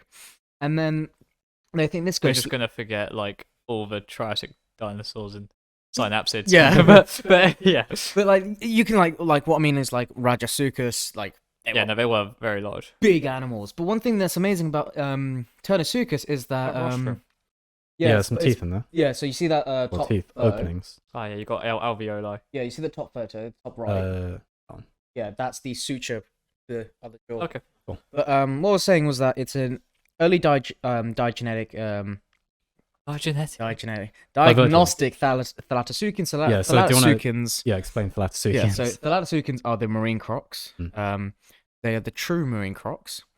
They give rise to the Metriorhynchids, and so you might know Metriorhynchus, Dacosaurus, but you I may love know Dacosaurus. the biggest marine croc, which is what is it, Ben? What? It's Machimasaurus rex. Oh, okay. Thalattosuchian is the biggest in the Jurassic. But I got that question wrong in an exam. That's why he's won't let me forget it. Benji Thomas get a forgot. paleontology question wrong. Hey, I don't know that much about crocs. So what I wrote down was that it is yeah, so they did a lot of this is amazing. Yeah. They did a lot of phylogenetics on every single croc they could find. I love how it just looks like an ichthyosaur. There's no Basically. Machimasaurus rex on there. Can't see it. Scroll down. Machimasaurus. It's Hoogie and before.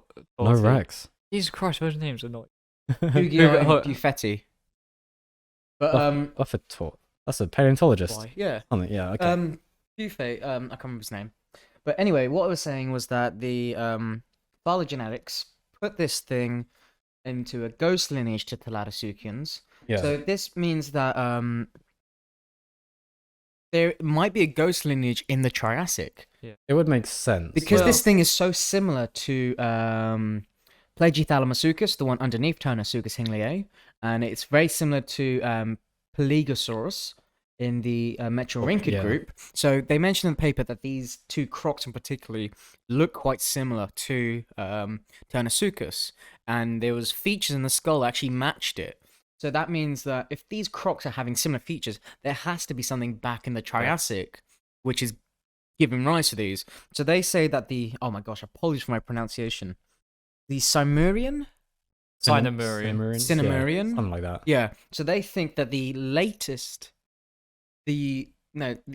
think that the ghost lineage could be in the Cinemurian, or That's.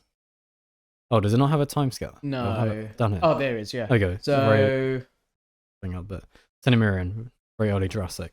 or there is ideas of the marine crocs going back into the Norian Yeah. for unsampled data. Because you could play devil's advocate and say, well, after the Triassic extinction, then maybe they radiated. So this is what I was going to say. So them saying that there's a marine croc in the Triassic means that these crocs pushed past the Triassic extinction, which is really big for animals. Like Yeah. Triassic and the Permian were the biggest extinctions, and Yeah. it just shows that the crocodiles are superior. They pushed through these. So yeah, that's Distinctions. either the. I think it's probably more likely they originated in the Triassic. but then yes. Because you've already got plesiosaurs and ichthyosaurs already establishing Yeah. themselves, so it would have That's been a true. bit of a struggle. But then you've got the problem crocodiles to of make it in. do you classify the ones in the Triassic as Pseudotsuchians, or do you classify them as Crocodilomorpha? Let's find them first, okay? Let's not get That's ahead the of problem you ourselves. have. So at the end of the day, if that one fossil, that one fossil found in the Norium will rewrite Pseudotsuchia. But this is. I mean, yeah, this is already kind of rewritten Thalattosuchians in, Oh, in a way. 100%. Because it's interesting. So that the two major clades, the which way around is it? So that's the teleosaurs, yeah, the teleosauroids and then the Metriorhynchids. Metriorhynchoids down here. Are there any others that are outside either of these? Or is this the first? Orvanistes. Where's that sit? Is that yes or I don't know. They obviously haven't got all. One of them. thing I think it's found just early really ones. funny was if you scroll down, they go into like Notosuchians and Neosuchians. Oh, that might be the other this figure. bit. This bit. There you go. What you got, Notosuke, on? What I find really funny is that they actually mention about the Moroccan teleosaur, the one they found on the cave ceiling. So they ventured into a cave in the North Atlas Mountains, and it's Jurassic in age. It wasn't it was published, but it didn't get enough like coverage. On the ceiling of this cave, amazing crocodile jaw eroding out of the limestone, and they mention it in this paper. They say that that is the earliest form of a Jurassic Thalatsuchian, but now Turnersuchus is here. Turnersuchus pushes it even further back. Well, and also they couldn't get that one out of a cave, could no, they? they took you can actually photographs. Study this one. they took photographs of it. They made a scan. Not the greatest, but we did have a look through that one, didn't we? I wasn't too happy. But I like that they've is it CT scan or just like a surface scan? They seem surface scan. All of the bones. Very blocky surface. Oh, what, this one? No, this is CT scan. These ones. They seem to have done it for a lot of the skull. Sure. When it comes to like work done with Turner, like Alan H. Turner, he does this really well. Yeah, I like this. I will say this now. Thank you so much. If you are watching, you have helped me a lot on my dissertation. But anyway, it's a long paper. Wow. It's a very, very long paper. How does it help with your dissertation? Because he did the paper for Areopiossuchus sanga and Sanga Sangana from Madagascar, and it's helped me so much for my dissertation. Just trying out to write. How to write a paper about crocodiles. But yeah, welcome Turnersuchus to Dorset. That's amazing. It was really funny because when I saw it, I was like, okay. Yeah, I thought it was something. They didn't actually mention what it was. They just said Thalatsuchian. And I looked at it, I was just like, well, it's got osteoderms. They're really small. It's a bit weird. Why has it done that? They had that really nice model next to it. I'm just going to see if I can find an image of it. Oh, it was like kind of part of the display. Yeah. The one that looks like it's been flattened a bit. Yeah, on the Paleoart. Yeah, the Paleoart is absolutely beautiful. I love the Belemnite. I didn't notice the ammonite. That's cool. Very spiky. Where's the... Beautiful. I mean, you got photos of it, right? Yeah. Oh, look, there's a lime museum. Yeah, there was a cool little model next to it. The Charmouth crocodile, they were calling it. Yeah, so and now it's actually that was been named. One thing I was going to mention. It's actually from the Belemnite Marl. Yeah, so that's slightly younger than the Blue Lias. Yeah, so it's from the Belemnite of the Charmouth Mudstone Formation. But what's interesting is that Belemnite Marl, of course, is named after the Belemnites found. So many Belemnites. I don't need think more any Belemnites vertebrates been found in the Belemnite Marl. I find a lot of ichthyosaurs. Oh, have they? Yeah, okay. loads of ichthyosaurs. I thought they hadn't found any. No, there's a lot of ichthyosaurs in there. Yeah, that proves that wrong. But yes, welcome Turnersuchus. Yeah. Take it off again, please. Thank you. Okay, so I think this is the last. Can we try and cover this relatively quickly? Okay, I'll try to be quick. So this is the last big kind of paper. Still rolling. Yeah, still rolling. Okay. Don't put it back here yet because I need to access via institution. I assume you probably don't want people to know your student number. Go on. Do my work for me. Oh dear, here we go. Why can every paper not just be like even I was trying to get this paper off ZSL earlier. It's just like why is it not like 48-hour access was like 15 I know, yeah, they or charge something. ridiculous. crazy. There's no point paying. I'm trying to access a paper for my dissertation. I can't access it. See, the thing is, right, I used to be a member of them. I used to be a fellow, so I would have been able to have accessed that paper like a year ago. What fellow for ZSL? ZSL. Huh? Cool. Yeah, I used to go there a lot, didn't you? Yeah. Would you need a paper from ZSL? I want to go back there. It's to do with Just hit the light. Yeah. Where'd it go? Hold up. No, I'm not having food rotting in my. Oh, it's there. It's there. There it is. It's a So much chaos. No, so yeah. So he's hungry. Don't knock the camera. this paper please. on what is it? Locomotor abilities in mammals, and it talks a lot about extinct mammals like Smilodon. Oh, nice. I'm gonna have. Is it back on? Back on? Okay. Oh. Please tell me you're recording when I hit the light. Yes. Nice. Can there be an We're out? keeping all of this in. Can we do? All of this is staying in, No. Can it be Yeah. like an outreel blooper? if you want. Not now. Most so- of your bloopers. It was one time. He did the other time. Really? Yeah. So we'll cover this paper quickly, but Yes, we've it's got by- Don Henderson. Oh, yeah, sorry. Donald Henderson again. He's done a lot of biomechanics on dinosaurs. Good. I've got a mind blank again. What's the other famous paper he did? Spinosaurus. No. Or something. There was another one, not Spinosaurus. I don't know. Anyway, he has done some really good work. Oh, he did Boreolepelta. There we go. Did he? Yeah. Oh yeah. I mean, I know he's Anyway. the Royal Tyrrell guy. So basically, he's arguing here that basically the reason we don't find theropods reliably above 12 meters. I mean, yes, we do have examples before people say Spinosaurus. we do have some examples, but generally most of them do hit that sort of constraint. Yeah. And he says basically based off the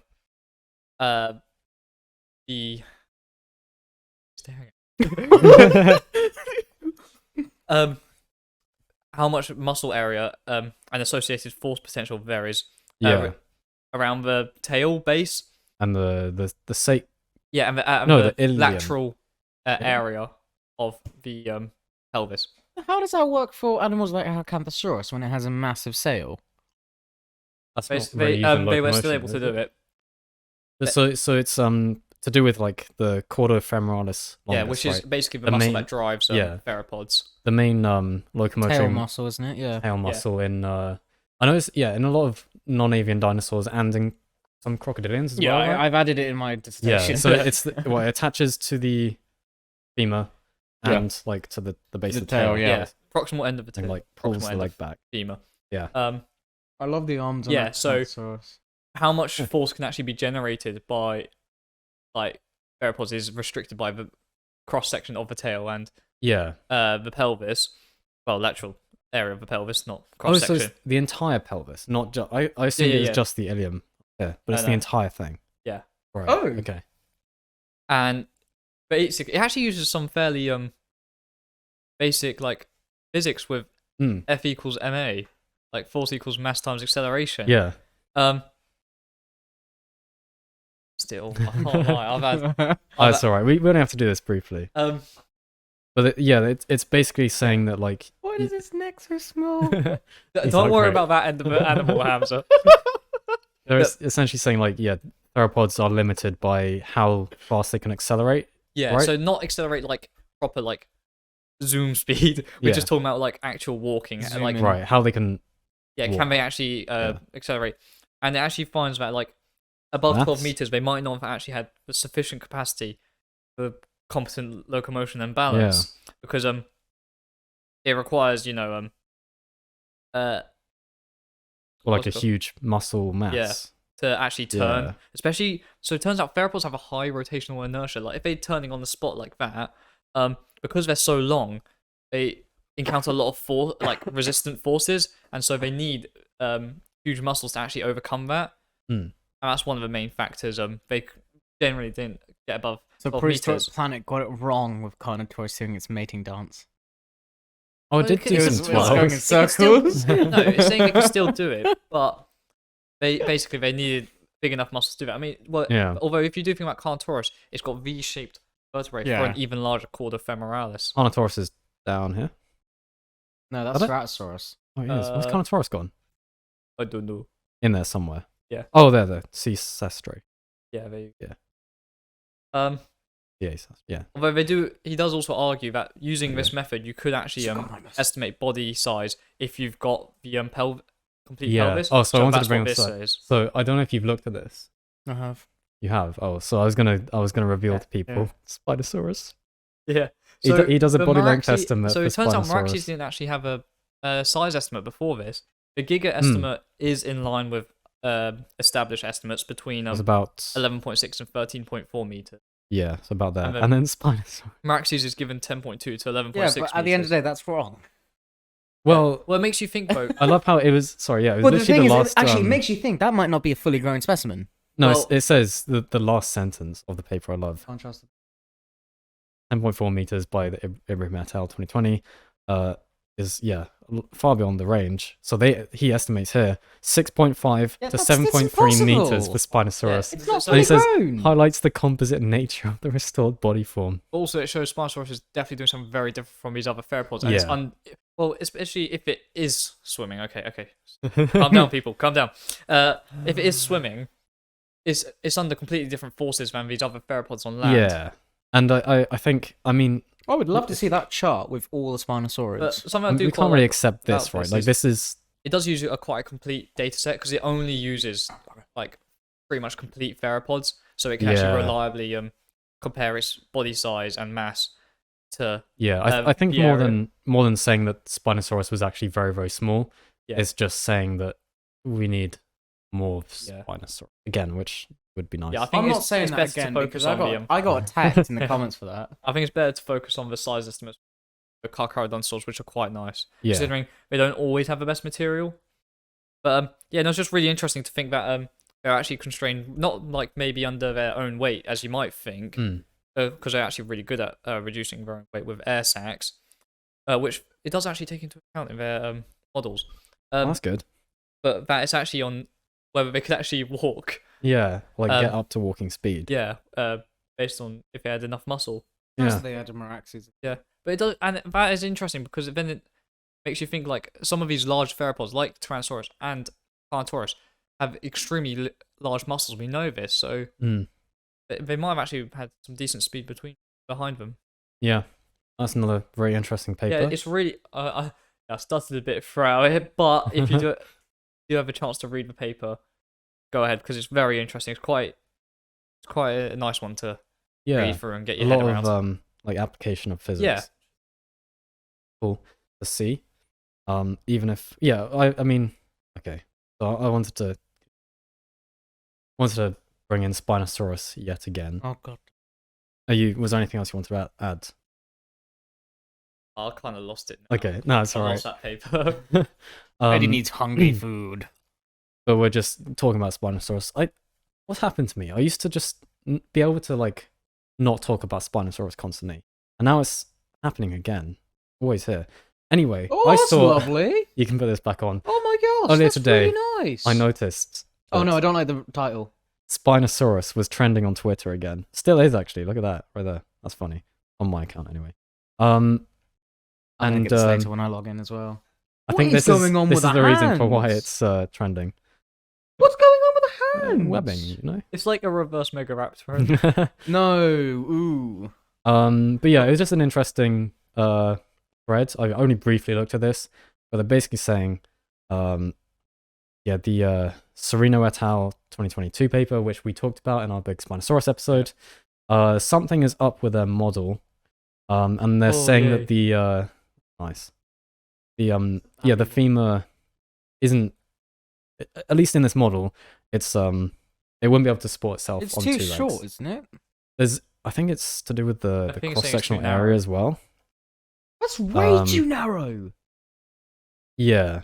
So we're only gonna briefly look at Whoa, this. how did we not? Basically, Spinosaurus, as currently modeled, could not stand on its own two legs. It was literally too big to walk. Is there assuming- is there a sequel to that now? Yeah. Too big to Yeah. walk to. Assuming they had the same femur/mass relationship as modern birds, which is supported by the studies. So they come up with this. What does this mean? Either Spinosaurus wasn't bipedal, Spinosaurus's legs didn't support its weight. The current model of Spinosaurus is incorrect and chimeric, which we know. Oh, that's right. Or Serino et al. Calculated the mass wrong, or this method doesn't work. The method of the mass estimate and all Fair enough. that. Yeah, Let's that's see what what Cozeman Hank has Sharp to say. says. Yeah, so it's interesting. Again, I did say, all the conclusions with that Serino paper were kind of going to be based on how good the model is, and obviously there the you model is not perfect. Then how, does it Chimera. how does it Yeah. affect it in the water, like they say? It just shows that you Yeah. shouldn't really trust a chimera. You should go. There's a limit to how much you use a chimera. Oh, and they also add that it doesn't even matter if the femur is more robust in larger Spinosaurs. It would have to get like a lot larger to support it. Can you take it off 1 second again? They work on dinosaurs as well. Oh, nice. Hi, McDavid. What if So one then- was Sigil Mastosaurus? Let's not get into that right now. Stop. Anyway, you can put this back. This is where Kozeman comes in. So Siam Kozeman, artist of all You tomorrow's made the fame. image bigger. Yeah, so I just thought this was quite funny. It's very speculative, obviously. And he says, I personally suspect Spinosaurus is a chimera, which We know it is, to be fair. And then he's saying that yeah, so this is what the traditional Spinosaurus, original Spinosaurus would come from, something like this. And then I do really like It's chunky. his other art of the deep tail with panel-like projection as described in 2020. On the other hand, a scant evidence connecting it to the larger animal. Wasn't it not claimed to be found in the same site as the Yeah, the some of the others, but I 2014 specimen. Yeah, he's saying, why lump all of it in Spinosaurus, and he's reconstructed this hypothetical other What is wrong with his face? animal that it could be, like a non-Spinosaurid It's almost got like a inhabitant. concavenator. Yeah, I like that. Oh, you beat me to it. I was going to say ichthyovenator. It's just interesting. So here's a kind of a cool graphic showing, like, yeah, the rest of Spinosaurus came from an animal like this, and then visible on the tail, so the It's not know, that much. newt-like tail There's a lot of that came tail. from something else like this. Just hypothetical, quite funny. Maybe it Oh, like ran over water like a can you- basilisk. Can you Yeah. go up quickly? You see, zoom into Ernst Thromer's skeletal. Yes. Yeah. I can understand where the M shape comes from now, because look at the way he's put the larger Yeah, spine. but then you are missing all of. Yeah, well, Yeah. things we don't know if they're in the correct placement. That's the problem. Yeah. Again. Can you look at the image below? Because that looked. Oh. No, no, is no, there no, more? no. Yeah, yeah. Like, go back. So an image. Happy? Oh, crypto. Oh, someone gave it a name. Okay. I would have called it Cryptovenator. Nato, because it's after the Natovenator. Yeah. That sounds kind of, but it means it means swimmer, water or something like that. Cryptovenator. Yeah, there you go. cryptic swimmer, or something like that. So yeah, I just thought that was quite funny. That's why Spinosaurus is trending again. We'll never hear the end of it. I Oh, don't we think. will in the lesson soon. Oh yeah. We've been told some insider information which we probably can't repeat here. I will bring this up in the lesson soon. Oh, you're going to talk about this in the This. lesson? I'm gonna bring this up. All right. You're, You're gonna You're complain to me afterwards about it, but can you take it off again? Thank you. Okay. Let's ignore this for now. There's a new Oh. Titanosaur, but I want to talk about it in something. oh, do you wanna briefly we're not, look at we're it? not allowed the exclusive rights yet. Or do you want? Okay, let's cover it quickly. I don't know. I haven't really properly read it. You can put this back. It's okay. Basically, new Titanosaur from Patagonia. Another I'm one. saying that like every month, but yeah, it's called Parasaurus. Parasaurus. And this is what we have of it. Some Can't limbs. read. Yeah, it's not. I mean, it's not a whole lot, but the fact that we've actually got the legs is really useful because then you can Yeah. actually make some mass estimates and size estimates and Pretty compare them large. to other specimens, which is always nice. And then I love the name of this Titanosaur clay. It's called Colossosauria, Oh, which I hadn't heard of before this That's paper. great. But yeah, they named it in 2019. yeah. and Sorry, yeah. do you know how old this is? It says Centimetronian Okay, Okay. on the rock. Says interesting. That's early late Cretaceous. It's mid. Well, the informal Mid-Cretaceous. mid Cretaceous. Yeah, there's that very Not briefly. mid, it's cool, Hamza. I would call it the mid Cretaceous. Nice figures. Oh, here's the classification. So yeah, it's another Colossosaurian. And yeah, like a relative to Argentinosaurus. Had to go Titan. Yeah, all of the massive one. They all seem to come from it. Quite interesting. Yeah. Okay. Maybe it was just like a Um, deathbed in Patagonia that they all kept going to, like for, Oh, well, like for millions of elephants years. do. Like elephants, like a know graveyard. where to die, and they'll like Yeah. die. Except I don't it's know if like they're one that that smart. spans like geological time. Are you as smart as an elephant? And I think just to conclude this episode, it Crab. would be nice to have some crab news. Yeah. There's been some important crab news. I just found this earlier today. I thought it was quite funny. Quite nice Paleoart here. Basically, they found this site in Portugal. I did say Portugal. Oh. Here's the paper. And they found evidence that yeah, these Neanderthal population were actually cooking and eating crabs. Like direct evidence. Figures here of bits of crabs. Some of them have burn marks on them. So they're actually like cooking them, and then there's apparently some deliberate breaks. Is that what this figure is going? More and more I learn about Neanderthals, the more interesting Yeah, everything No, is. Like they're it's so complex. I know they really were like, yeah, humans like us. pretty cool that they still survive in us, at least a little bit. But yeah, no, hominid evolution is pretty epic. Can't wait to learn more about that. What that was. What? What that was freaky. Yeah, so they apparently find deliberate break marks as well in the on the crab parts. They were just like smashing up these crabs to get to the meat. And they think they were probably collecting them from tide pools during the summer months. And yeah, Neanderthals were fans of crab meat. So there's that. But they Very neat little paper. They didn't have crab-eater seal teeth though. No, Could you I don't imagine think if they we were. did? Or if they did? Like, whoa. Yeah, so That's really interesting though. That's Yeah. probably that could be like a distinct population of Neanderthals doing that compared to possibly. maybe Or some of the yeah. I higher- mean, you know, they're probably taking advantage of where they are yeah. and everything. Actually, look at this. I Or, assume or those are maybe crabs they're all holding. Neanderthals were doing it. Assume they're holding crabs and cookies. It's a saber tooth. I'd be Homotherium. An olifant. But yeah, I think that's a good place to stop. Oh. Yeah, I think we Long covered what we wanted to, Yeah, sorry. and we'll a lot of definitely older news, but we finally got through it. we caught up, and we'll we'll just Hopefully do something new. keep being regular with these. Thank you again for all the feedback given us. The comments on the Dorset videos were mostly very nice. The odd one, but whatever. That's the internet for you. And yeah, we'll keep you up to date with all the paleontology news. I'm sure we'll go out and do some fossil hunting again soon. We have the previously alluded to Germany trip, Yeah, can't wait. which is coming in a few months' time, but we can probably get like 2 or 3 episodes of that. We out of can that. try. Yeah. Depends how much we're able to film, because we will be having to do Yeah.